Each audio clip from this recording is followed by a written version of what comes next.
Welcome to Washington State Legends of Soccer and our series Why History Matters. I'm Frank MacDonald. Today, our guest is Amy Griffin.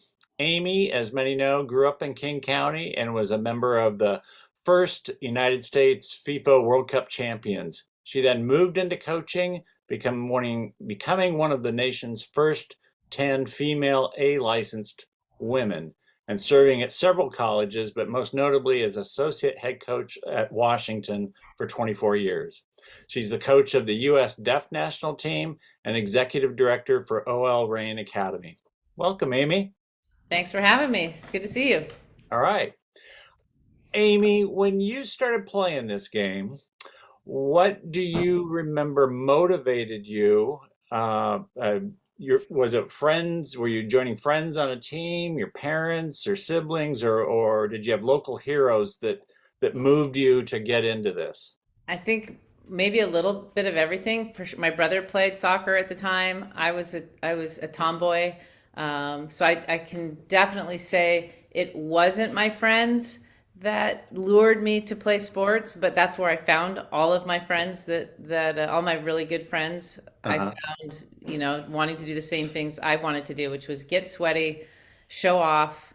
Um, have something to talk about at the end of the day. And I think my parents, I'm sure my parents urged me to do it for the same reason, right? It was just something that they saw that I enjoyed, a ton and wanted to see me be happy all the time, I guess. Yeah. So as you scaled the ladder as a player, and became more invested, more competitive, did you have models? And if there were such? I just struck it rich growing up in Washington, and I'm just now realizing the environment that I had that a lot of other kids across the country that were my age did not have. I mean, when the NASL folded, a lot of those great guys stuck around and provided a place for girls to play. And I also had a lot of girls at that time that were a couple years older that, as we grew up and ended up playing on the same teams, took me under their wing. And even like, Ed Elias and Dan Swain, who started, what was it, Sweetfoot Carrera that turned into Team Adidas. I mean, they were way ahead of their time with having a college brochure out and knowing that girls could be great, right? Not, oh, I have to coach the girls because someone's making me, but I want to, and there is a ton of talent here, and I want to develop that. And with that said, the my very first coach was Tom Valentine, who's Tammy Valentine's dad on the Bionic Booters. I mean, that was my first opportunity to play, and I remember him trying to explain to me over and over again the offside rule with a stick and some sand on the field, and couldn't wrap my head around it to save my life. Yeah. Um, so I think I just love the environment. It didn't matter. I don't have a favorite coach. I wish I did. I have everything about the sport and about the people in it I gravitated towards. And so, then on Bionic Booters, it was someone on the team's older brother that had such a major injury that he couldn't play anymore, and it was Matt Sweeney. So then we were the Sweeney's Meanies, and it just went on from there. And I finally think from the Sweeney's Meanies, I played in ODP. Yeah. They invited me onto the team. This is kind of an interesting story. They invited me onto the team, and the head coach at the time was Dan Swain, and he saw I played in goal one time, and I think the starting goalkeeper had a music recital. And God forbid, way back in the day, you got to do other things, and that was okay, right? You could go Yeah. on family vacations, and it wasn't the end of the world. And so, Matt Sweeney asked the tallest kid, "Will you play in goal?" And they're like, "I'm not playing in goal." "Will you play in goal?" "I'm not playing in goal." And I was like, "Well, wherever you need me, I guess I'll play." Yeah. So that was my first time in goal, and the coach asked me to try out for the state team, and I didn't really realize it was as a goalkeeper. And so I sort of just fudged it. It was like almond and, lamb and so, get your goalkeeper gloves on. I was like, oh my gosh, I got invited as a goalkeeper, darn it. But, so that's kind of how it all started. And I loved the environment of the elite atmosphere. All those players were better than me. And that was my hook, actually. That was my drug, was as much as I hated to say goodbye to rec sports, I needed more of that. And I remember my dad saying, "Hey, the Sweeneys have been really good to you. You have to finish out the season, and you have to tell them. You can't just." And so that was, I knew I must have wanted it to have the courage to say I needed to move on to a team full of better players, right? That wanted to be the best, that were driven, that were never late for practice, all that stuff. So that was my hook. Yeah. So I was thinking those first couple questions. So this is all before there was a national team. Right. It's all, I mean, unless you went to a Lowenbrow game around here, I doubt you would have had a female figure, soccer figure. And I would think it in that era of my sisters, it was tennis or track or a gymnast that they would see, during the Olympics or Virginia Slims tournament for tennis. Did that even phase you? Did you say like, well, she can do it, and it's Chris Evert, or did you just say, no, I've got my lane and I kind of, you don't know what you don't know. So mhm, now I literally watch the rain games, all the time, and watch as much soccer as I can on TV just because I love the sport. And I am so jealous of the opportunity to see these women on a regular basis. So I watch Soccer Made in Germany on Sunday mornings, if you were right, lucky enough, right? And that was probably that's what I aspired to not be. Basically is what it was. It was like I can't be that. I can't be that, right? There's no right, pro, there's no national team. So I'm aspiring to just be good. And I'm a huge proponent of the better you get and the more you learn and the more information you have at anything in life, hmm the more fun it becomes.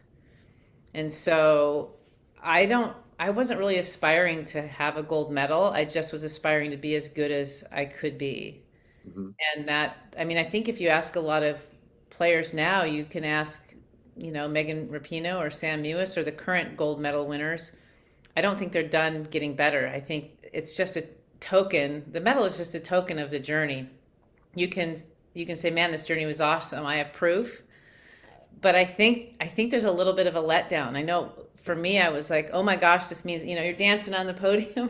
And then you're like, "Oh my gosh, it's over." And it's nothing you expect, right? It's cool to have that moment, but that once that moment ends, it kind of signifies the end, and it that's how I know the journey is way more important to me, and hmm the friends and the learning and being better than you were the day before is the most important thing. How many athletes or coaches that you've coached with find inspiration in history or making history? Um, does that happen very often where people feel, oh, I want to make my mark, or I want to be as good as them, or something to that effect? I think people in my era are used to towing the line a little bit, Hmm um, and know that it takes a long time, but that you can make your mark. I think the generation coming behind us now has even more a clear picture of what can be done, and maybe can speed the process up for being a vision of what we can become in any aspect of life. But no, I think the people I look up to that are in my circle that are way smarter than me, and um, they look elsewhere as well. They look to other sports. They look to other leaders, to CEOs, to it's not just within the soccer circle. Okay. And read book. There's so much more available now, Yeah. where before we were just kind of muddling through, and we were made to feel that we were lucky to be there. Right? There were so many times growing up as a kid, it was like, well, even after the gold medal was, well, you're in this coaching school because of the gold medal, right? Or, pretty good for a female. And it was way too late in my career that I was like, no, you know what? I belong here. And I feel like this last, 5 to 10 years and moving forward, I'm just making up for lost time of me having a bigger voice and speaking out on behalf of others or myself. Yeah. Yeah. So, you, I believe you participated in a podcast that I think it was Grant Walls that looked at the '91 team. Um, or, well, forgive me, you know the podcast I'm talking about, right? Probably. You ask me the question and then I'll know. The Okay. podcast doesn't Um, really narrow it down. uh, but the women on that team are not in it to make history. That's kind of a byproduct. But you just talked about the realization of what your voice is now, but um, also the fact you were on that team, has it grown with time, or was it uh, has it been was it the best at the time? Was was what the best? The 91 experience. Culture. Yeah. Um, I wish we could get everyone back again, because I don't think it's the older we get, the better we become. I think over time, a lot of these players, and you hit the nail on the head, the byproduct of this accidental, we all got together, won a World Cup, no one knew about us, no one cared about us. I'm not whining at all. It was pretty cool. Mhm. I am like, it doesn't change my view whether people were in the stands or not. Um, but it's clear to me that they were such great leaders and such hard workers and so passionate about the sport and so driven. They were such good people. That's why they have the gold medals. Yeah. They're still all paying it forward. To my knowledge, everyone's still in some way, shape, or form giving back to the game. Mhm. And they didn't get the gold medal, and that's why they're good people. Like, and so I do think you have an opportunity to make the most of wherever you are. And even in our club, I'm like, I can't promise you a college scholarship, or you're going to play 90 minutes at the 10, or that you're going to get what you want, or we're going to win a championship. None of that. It's so out of my control. I can promise you this environment that is hopefully really supportive, in a place where you can grow. Everything else is what you put into it. You have to make it your perfect, because everyone's perfect is different. Yeah. And if you make the most out of everything, the good byproducts are going to come, right? I mean, you mentioned my long stint at University of Washington, Yeah. and I was there for 24 years. And our mantra was, look, we're probably, like, on the inside, we couldn't say this on the outside. We were always trying to win a national championship, 100%. But with 330 teams, that's an unrealistic promise to make anyone. Hey, players, we're gonna win a national championship. Mhm. I always felt like we were a couple games away in a few years. It was pretty cyclical for us, but I felt like that wasn't an unrealistic thing to strive for, but unrealistic to make any promises. So we would always say, well, while we're here, we might as well make the most of this opportunity. Let's crush everything else we can do with these players in this environment, so that if we do win it, wow, how much fun would that be, doing everything the right way? And if we don't win it, look what these players have, in addition to all the games under their belt. So yeah, the byproduct. I love the fact that you call it a byproduct, because it can be such a good thing. So before we wrap this up, we asked some guests in this series if there was a time machine and they could transport themselves to a moment in history or what event. I mean, it doesn't have to be limited to soccer, but we are dealing with history. What event and why would you transport yourself there? To an event I've already experienced, or any event? Any event?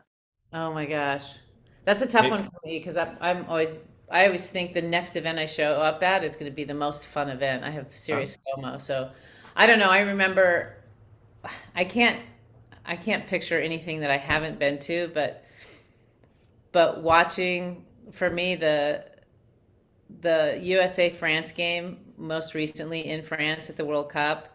Mhm. I've never seen an environment outside of the US cheering for the U. Like, it was the crazy. I remember just thinking, I'm really lucky to be here. My family was here. I've been on so many soccer events with that. I remember thinking that would be a moment I'd like to relive again. Just the moment of seeing it, hearing it, feeling it.